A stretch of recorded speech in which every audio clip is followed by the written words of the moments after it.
Nibyo reka mbasuze kandi mbifurize kugubwa neza mbone kubaha ikaze hano kuri Microza Region Info kuri iyi tariki ya gatandatu z'ukwezi kwa kabiri umwaka wo n'ibihumbi 2026. Tugarutse muri studio aho tugiye kureba andi makuru agezweho kugeza ku isaha kubyiriwe ngira ngo murabizi yuko kabisa tuza twamaze kubakusanyiriza amakuru y'ingenzi cyane kandi abagezweho hirya no hino muri ibi bice by'akarere ka Afurika ibiyaga bigari, by'umwihariko tukibanda kandi tukakomoza ku kibazo cya hano mu burasirazuba bwa Repubulika Iharanira Demokarasi ya Kongo.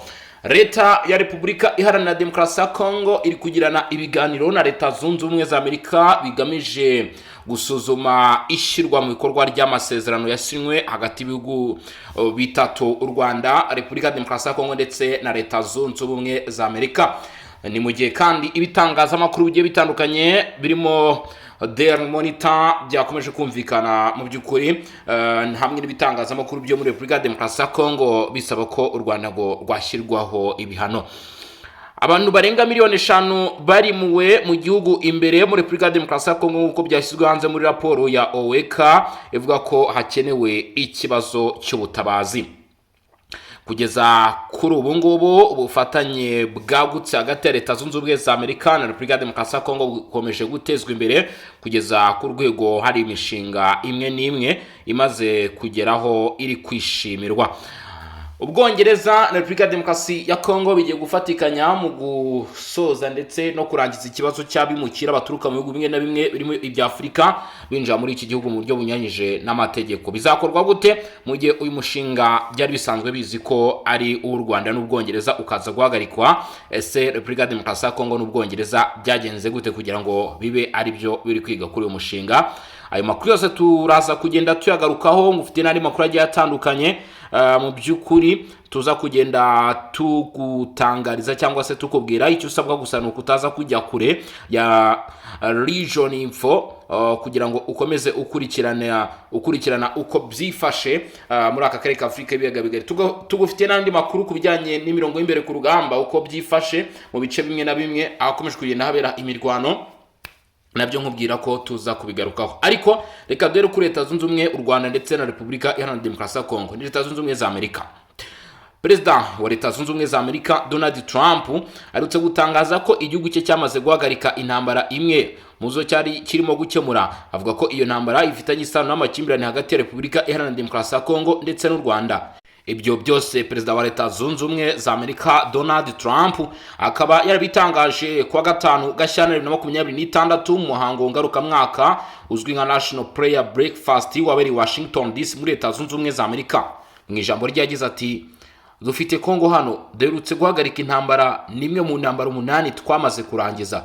Ibi yabivugiye imbere y'abayobozi batandukanye barimo abanyapolitike, abayobozi b'amadini n'abahagarariye ibihugu byabo mu bya diplomasi bari bitabiriye uwo muhango. Aya magambo ya Donald Trump yari mu ijambo rirerire yavugagamo intsinzi ze mu bya diplomasi, aho yagaragaje ko Leta Zunze Ubumwe za Amerika zagize uruhare rukomeye mu gukemura amakimbirane atandukanye ku rwego mpuzamahanga nk'uko asanzwe abigarukaho mu mbwirwaruhame ze za vuba. Kuba Perezida Donald Trump avuga ko yaba yararangije ikibazo cyangwa se inzira zo gukemuka ku ikibazo cya Repubulika Demokarasi ya Kongo n'u Rwanda, abenshi barabikerensa bakavuga ko kugeza umunsi mukuru w'igihugu cya Leta Zunze Ubumwe za Amerika atakaba yavuga gutya mu gihe ahubwo imirwano aribwo yarushijeho gukara. Abandi mu basesenguzi, abanyapolitike ndetse n'abahanga bakavuga ko niba Leta Zunze Ubumwe za Amerika bavuga ko bamaze gutera intambwe ya nyuma y'ibigomba gukorwa kugira ngo imirwano ihagarare, nta kindi cyaba gisigaye usibye ibihano. Ubufatanye bwari hagati ya Leta ya Repubulika Iharanira Demokarasi ya Kongo ndetse na Leta Zunze Ubumwe za Amerika biravuga ko bushobora gushyira ku iherezo iyi ntambara, ariko binyuze mu bihano bishobora guhabwa u Rwanda.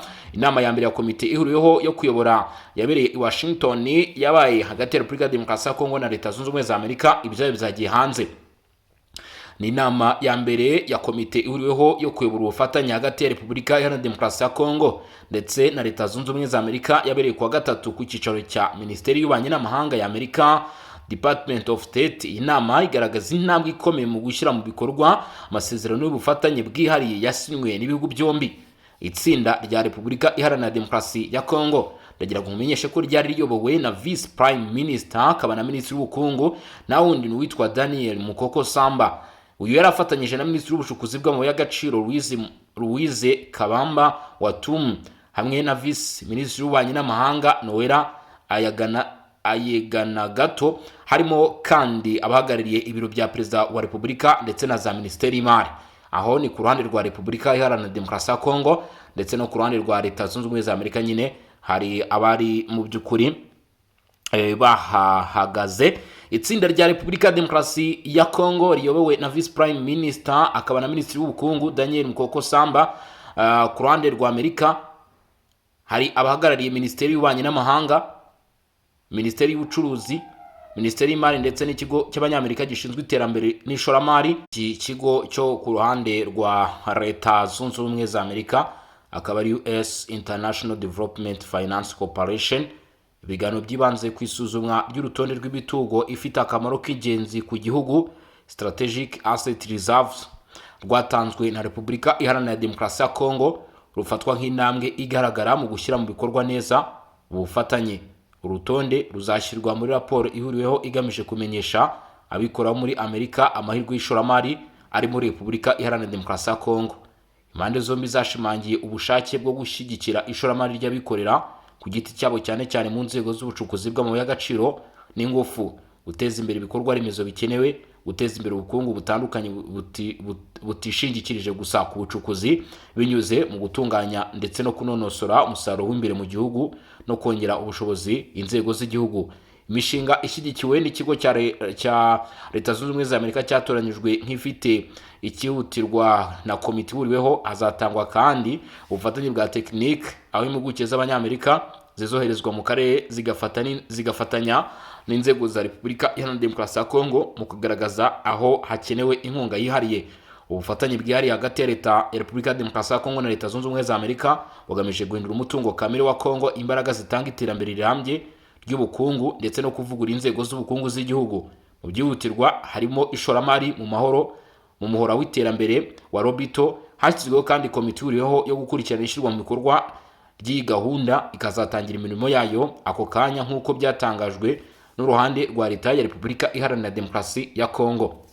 Icyakoze abenshi bavuga ko iyi mikoranire mu bijyanye n'ubukungu ya Repubulika Iharanira Demokarasi ya Kongo ndetse na Leta Zunze Ubumwe za Amerika irimo imitego mu bya politiki ku kibazo cy'akarere, kuko koherereza izi ntumwa zizaba ziturutse muri Leta Zunze Ubumwe za Amerika kuza gukurikirana imishinga hano muri Repubulika Demokarasi ya Kongo bigaragaza ko Amerika izaba ifite ubushobozi bwo gukurikirana ikibazo ndetse n'uko giteye kugira ngo abashe gusobanukirwa imigenzekere y'ikibazo gikomeje kurangwa ndetse no kugaragara mu burasirazuba bw'iki gihugu.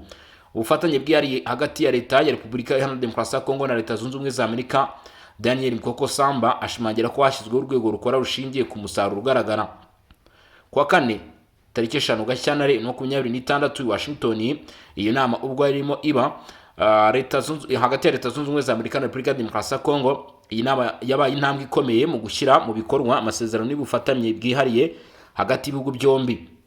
Intego nyamukuru y'iyi nama yari ugushyira mu bikorwa mu buryo bufatika imyanzuro ya politike yari yarafashwe, hibandwa cyane ku iterambere ry'ubukungu, kurinda no guteza imbere imiyoboro y'ibikoresho bifite akamaro kadasanzwe nk'amabuye y'agaciro n'izindi nyongeramusaruro z'ingenzi, ndetse no guteza imbere iterambere risangiwe n'impande zombi.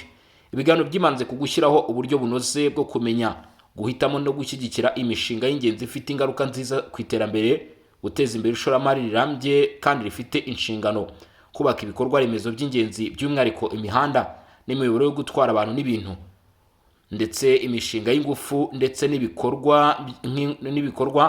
n'ikorwa ry'inkunga mu by'ubumenyi n'ubushobozi bw'inzego za Leta. Minisitiri wungirije wa mbere akaba na Minisitiri w'ubukungu bw'igihugu Daniel Mukoko Samba wagize uruhare rukomeye muri inama yashimangiye ko komite ihuriweho ari igikoresho cy'ingenzi cyane mu gushyira mu bikorwa aya masezerano mu buryo buhamye, bunoze kandi bufatika. Yavuze ko uru rwego rugomba gutuma haboneka ibisubizo bifatika hashingiye ku kwizerana, ku gukorana mu buryo bufatika ndetse no ku bufatanye bukomeye, bityo ubufatanye bukaba umusingi w'ihinduka ry'ubukungu, ihangwa ry'imirimo n'iterambere rirambye bigamije inyungu z'abaturage ba Kongo. Mu biganiro byabereye muri iyi nama, intumwa za Leta Zunze Ubumwe za Amerika zashimye ubushake bwa Leta ya Repubulika Iharanira Demokarasi ya Kongo mu micungire myiza y'umutungo kamere no mu gukomeza kunoza ikirere cy'ishoramari ku ruhande rwayo. Leta ya Repubulika Iharanira Demokarasi ya Kongo yongeye kwemeza ko yiyemeje gukoresha aya masezerano y'ubufatanye nk'igikoresho gifatika cyo guteza imbere igihugu. Isozwa ry'inama ya mbere, impande zombi zumvikanye ku gukomeza ibiganiro buri gihe ndetse no gukomeza imirimo ya tekinike hagamijwe kwihutisha ishyirwa mu bikorwa ry'imishinga yagaragajwe. Iyi nama yashyizeho imfatiro y'imikorere ya komite isuzuma uburyo amasezerano ateganya kandi yemeza ubushake rusange bwo gukorana mu mucyo mu buryo buhuje kandi bushingiye ku musaruro ugaragara nk'uko byashyizwe mu nyandiko. Ku byavuzwe na Perezida Donald Trump, abenshi ntabwo babyumva kimwe ko iyi ntambara yaba yararangiye, ariko hakurikijwe imishinga Leta Zunze Ubumwe za Amerika ikomeje kwerekeza muri Repubulika ya Demokarasi ya Kongo, bigaragara ko mu by'ukuri hari ibirimo kugenda bitegurwa cyangwa se byitezweho gushyirwa mu bikorwa mu minsi iri imbere hagati ya Repubulika Iharanira Demokarasi ya Kongo ndetse na Leta Zunze Ubumwe za Amerika. Mu rugendo rwo kugeza Repubulika Iharanira Demokarasi ya Kongo ku mahoro, abantu benshi ngo batangiye kwiyumvamo ingingo yatanzwe na Repubulika Iharanira Demokarasi ya Kongo, by'umwihariko bitangazamakuru bigiye bitandukanye. Ni isesengura ry'ibinyamakuru byo muri Kinshasa, aho bivuga ko ngo ibinyamakuru n'imbuga za internet zo muri Kinshasa byibanze cyane kuri wa gatanu ku rugendo rwa Perezida wa Repubulika ya Demokarasi ya Kongo Felix Tshisekedi ari kugira muri Leta Zunze Ubumwe za Amerika i Washington. Ngo urugendo rurarangwa n'impinduka zikomeye mu mibanire mpuzamahanga no mu nyungu z'ingenzi z'akarere. Ibyo binyamakuru bigaragaza ubushake bwa Amerika bwo gushyigikira Repubulika ya Demokarasi ya Kongo mu guhangana n'ibitero by'u Rwanda no kurinda inyungu zijyanye n'aya mabuye y'agaciro akomeye Kongo ifite. Ikinyamakuru Le Quotidien cyanditse ku rupapuro rwacyo rwa mbere kiti Washington ikajije umurego, ibihano byihariye bigiye gufatirwa Kigali. Ikinyamakuru cyatangaje amagambo ya Chris Smith, perezida w'akanama ka Amerika gashinzwe Afurika mu nteko ishinga amategeko, wavuze ko agiye gutangira icyiciro cya kabiri cy'ibiganiro byo gusuzuma ikibazo cy'umutekano muke mu burasirazuba bwa Repubulika Iharanira Demokarasi ya Kongo. Ikinyamakuru kivuga ko Amerika iri gutekereza gufatira ibihano abayobozi bakuru b'u Rwanda, ibashinja gushyigikira umutwe wa M23 nubwo hari amasezerano yari yashyizweho umukono. Ikinyamakuru kandi gisobanura ko hashyizweho uburyo bufatika bwo gushyigikira imishinga y'ingenzi igamije iterambere n'inyungu ndende za Repubulika Iharanira Demokarasi ya Kongo. Congo Nouvelle isesengura igitutu mpuzamahanga kiri gushyirwa ku Rwanda, ikagaragaza ko Perezida Paul Kagame ari mu gihirahiro kubera ibihano byitezwe cyane cyane bituruka muri Amerika. Ikinyamakuru kinavuga ko ku nkunga y'ikigega mpuzamahanga cy'imari mu kuvugura imiyoborere ya Repubulika ya Demokarasi ya Kongo ndetse no ku cyerekezo cya leta mu guhindura umutungo kamere ibifitiye igihugu akamaro bikaba ishingiro ry'iterambere rirambye. Ikinyamakuru FAI gitangaza ibiganiro byabereye i Washington hagati ya Donald Trump na Felix Tshisekedi mu muhango wa National Prayer Breakfast, bavuga ko byari ibiganiro bishyushye kandi byujuje ubucuti. Trump ngo yavuze ko amasezerano yasinywe na Repubulika Iharanira Demokarasi ya Kongo ariyo masezerano akomeye Amerika yagiranye n'igihugu cyo muri Afurika kugeza ubu. Anabwira Tshisekedi ati unyihamagarire igihe icyo ari cyo cyose ukeneye ikintu. FAI inagaragaza ko u Rwanda ngo rwateshejwe agaciro ntirwitabazwa mu biganiro byahuje ibihugu bifite amabuye y'agaciro akomeye.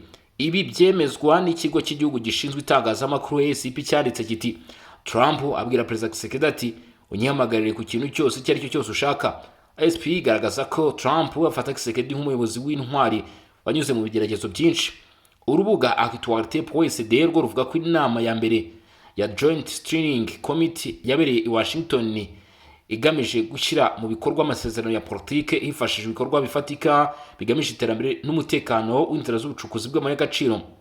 Ngo iki kinyamakuru kivuga ko kandi Perezida Kagame mu ijambo yatanze atangiza ibiganiro by'igihugu byiswe umushyikirano yahakanye ibirego byo gushaka kwiba umutungo wa Kongo, anasuzugura amahanga n'ibihano, aho yise Tshisekedi umwana wangiritse.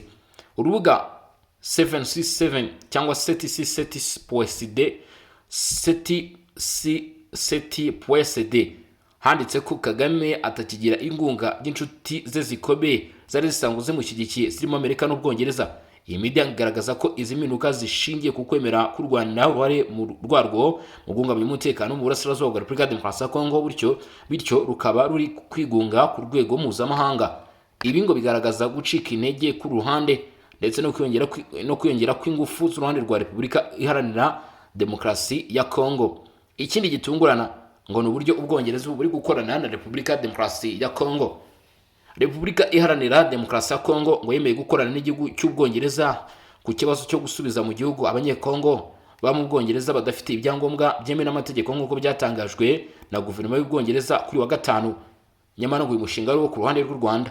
Mu itangazo ryashyizwe ahagaragara ku itariki 3 Gashyantare uyu munsi nyine, Ubwongereza bwagaragaje ko bushimishijwe n'iyi ntambwe ya diplomasi. Buvuga ko Minisitiri w'umutekano w'imbere mu gihugu amaze kubona ubufatanye bwa Repubulika Iharanira Demokarasi ya Kongo. Iri tangazo rigaragaza impinduka zikomeye mu biganiro byari bimaze igihe biba hagati y'ibihugu byombi ku kibazo cy'abimukira.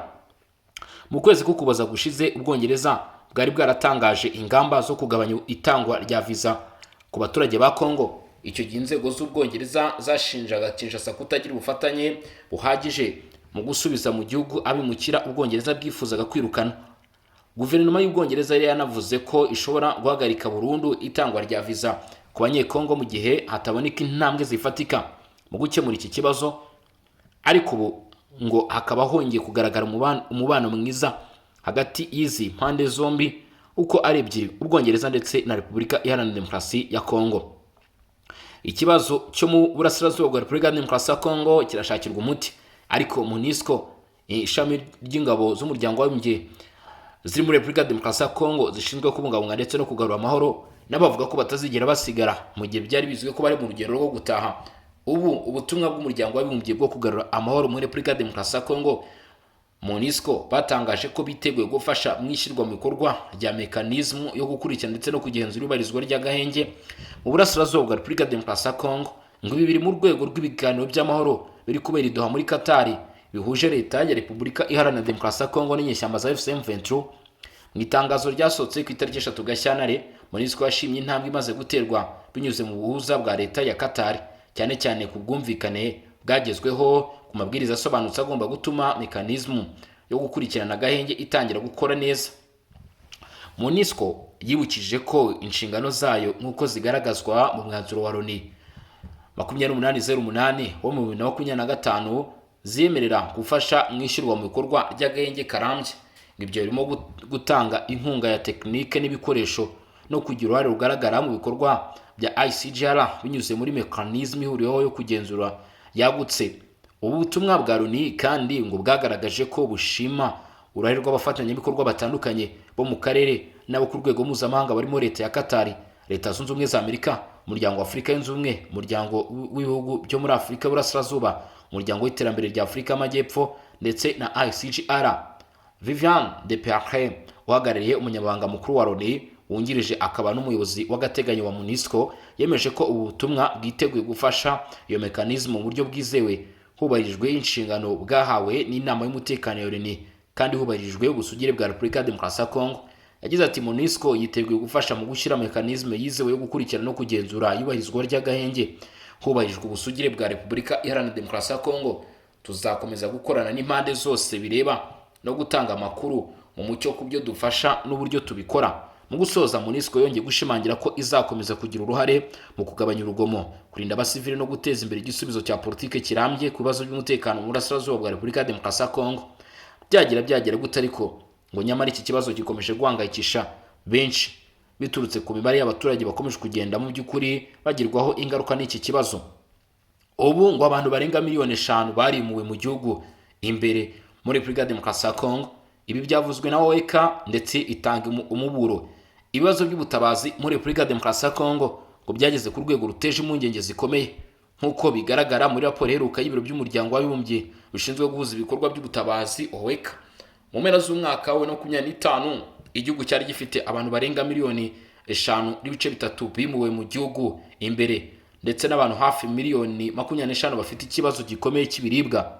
Ngo bigaragaza ko igihugu kiri mu kibazo gikomeye kandi gifite imizi myinshi.